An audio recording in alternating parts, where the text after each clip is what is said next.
The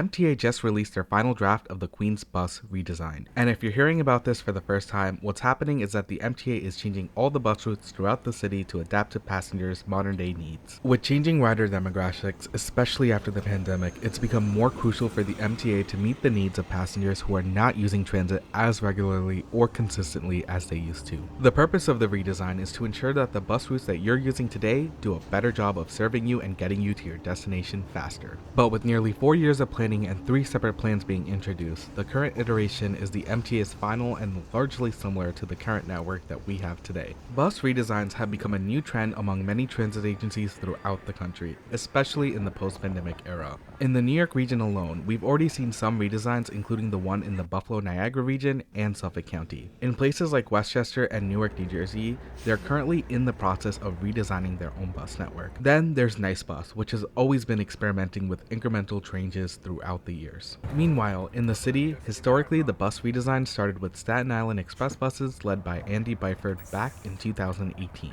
And after a hiatus following the departure of Andy Byford and the pandemic, the MTA then continued on with the Bronx Local bus redesign in 2022. Here are some of the design trade-offs that the MTA is trying to balance. Ridership versus coverage, deciding whether or not they should focus on higher demand corridors or providing more coverage to an area. Connections versus one-seat rides, which look at creating straighter routes with transfers versus more circuitous routes that are more direct. And lastly, they're looking at bus stop balancing to decide how far apart bus stops should really be. The new routes are divided into 4 categories. Local routes, which are focused on connecting neighborhoods and are usually designed to provide coverage. Limited routes, which are neighborhood connector routes that are like local routes but are more focused on providing direct service on busy corridors between major destinations. Rush routes that primarily focus on getting passengers in a specific area before making limited stops to a major hub. And lastly, SBS/crosstown routes, which are focused on long and busy routes with few stops in between. These are usually BRT routes. So let's talk about some of the changes that the MTA is making for their third and final redesign, and whether or not you like them, why it's important for you to make sure that your voice is heard.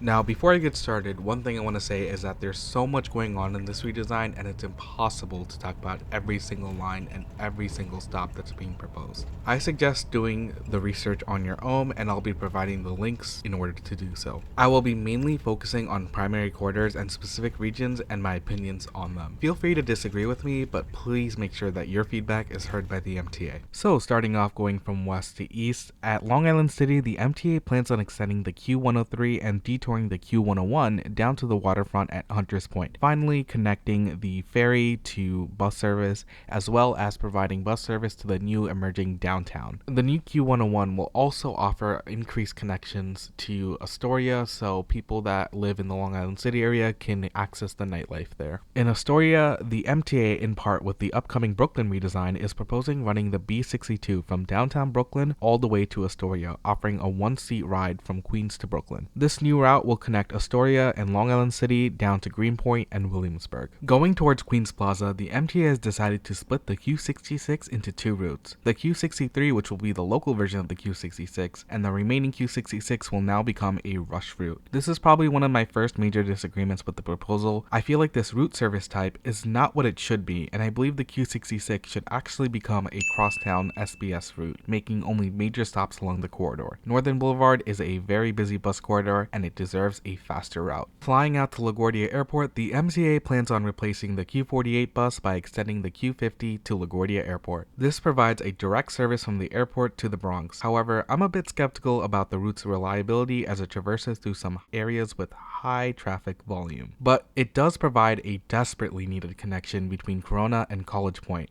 albeit not the best one. Additionally, there have been many calls to implement a bus service from the Bronx to the airport from the west, yet it seems that there's no plans to add a route from there. The service to Terminal A is going to be replaced from the much longer Q47 to the much shorter Q33. This should theoretically help with reliability, but I'm a bit skeptical because of the local traffic patterns in that area. This one's a bit easy to miss, but Jackson Heights gains not only 1, but 2 routes to Brooklyn. The B57 to downtown Brooklyn and the Q68 to Williamsburg. While I don't expect many people to be using these buses to connect between these neighborhoods, what we could see is people using these as alternatives to the subway. Going to the MTA's busiest bus route in Queens, the Q58 is being split into two routes. The current Q58 continues the same route as it uses today, but a new crosstown variant of the Q58, the Q98, will be created that provides a faster service to Queens Boulevard, and for the first time ever, a bus route that connects Flushing to Queens Center Mall. Moving on to Northeast Queens, the MTA is proposing new rush routes, the Q61 and the Q62. These go to Fort Totten and Beechhurst respectively. I'm a bit skeptical about these routes because they don't seem to work well as rush routes. When the Q61 joins the Union Street corridor, it becomes confusing as to which bus serves which stop. Almost every stop along Union Street is going to be served by a different combination of buses. And the Q62 looks like it's really just filling in the gaps rather than being a rush route, which is usually the job of a local route. When it comes to Flushing, I feel like they did a good job of streamlining the routes that go in and out of this major hub. However, I feel like the stops here are not placed very well, and there are many lines with big gaps in stops in a busy, dense area. Many bus lines traveling on the same corridor here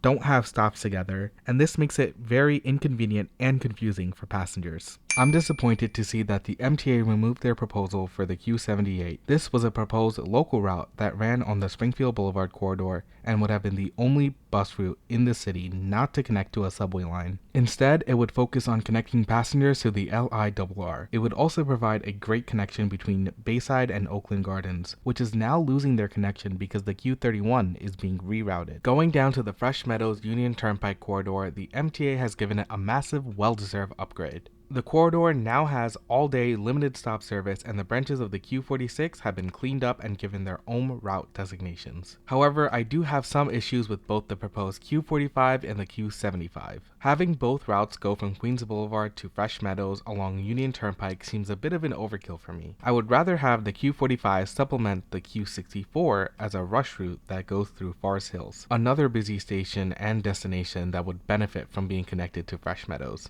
Additionally, the Q75 ending at Briarwood seems less than ideal than ending at Kew Gardens, considering Kew Gardens is an express station that serves both the E and F during rush hours. Down on Hillside Boulevard, one of the busiest bus corridors in the city, I'm a big fan of how the redesign implements all-day limited stop bus service. However, both limited and local routes are both providing local service on Hillside Avenue, and I'm a bit concerned about how the stop placements that I've seen on the MTA's interactive maps are done. Because the limited routes provide local service, they should make more or less the same stops as the local routes, but they randomly skip stops every now and then. That makes service confusing for passengers, and there's no need for 3 tiers of service on Hillside Boulevard, especially when the difference between a limited and a local route isn't that much. In Jamaica, it seems like most buses will retain their existing terminal, with the only exception being the Q1, which will be extended down to Jamaica LIRR, supplementing the Q43.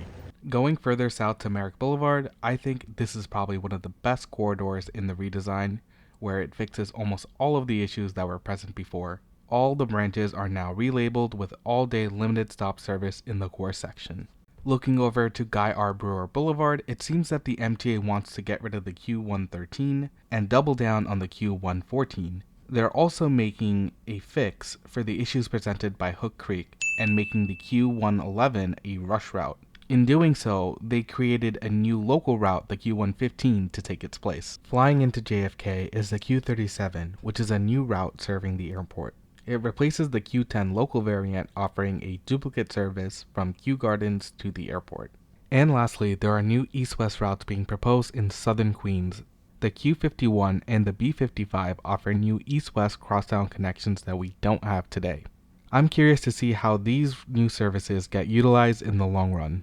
Moving to the express bus side of things, there aren't really many changes to the service, as most of the changes are focused on the schedules. But the MTA plans on branding all of their commuter express bus routes with the QM label, retiring the X label used previously. But not making changes can also mean that some of the problems with the network remain. The stopping patterns of the proposed QM63 and the QM21 do not align, even though both of these buses run on nearly identical routes. They have completely different stops, which adds to the confusion and frustration for passengers, which is extremely inconvenient. The MTA is also proposing midday and weekend service cuts, which I'm very displeased to see. With the advent of congestion pricing, it's more important now than ever that there are as many options available for people heading into the city. Cutting express bus service into the city will only add fire for people who are opposed to congestion pricing. The MTA wants to eliminate the QM3 in Northeast Queens and create a new downtown route in Southeast Queens, the QM65.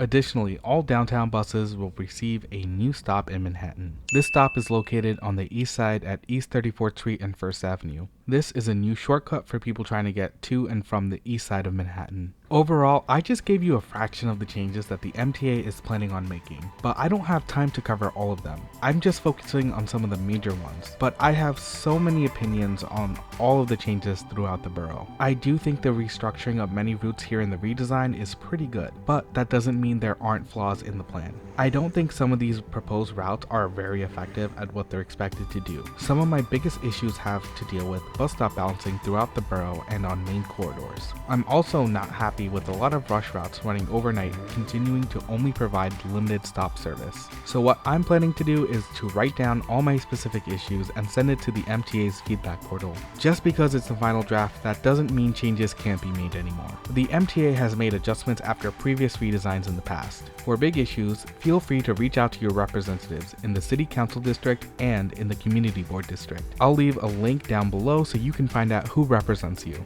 And while they haven't been announced yet at the time of recording, there's most likely going to be some open houses and community meetings, so keep your eye out for those as well.